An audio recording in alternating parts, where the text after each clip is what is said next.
To assign using Canvas, first select the course where you want to make the assignment.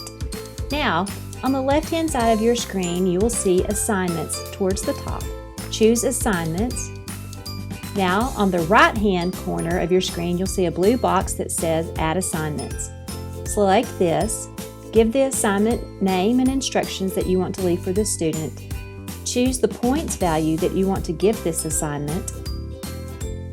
And now go to Submission Type. Choose External Tool and then choose Find. Scroll through the list and you'll see Lone Star Learning Plus. Select this and your library will populate. Choose the content that you wish to assign the students. On the right, you will see the option to choose or show. Choose will immediately assign the content. Show will allow you to preview the content and then select Choose to finish the assigning. Again, you'll have to select here, then finish the steps for the assignment. How many attempts can they have? When is it due? And details such as that.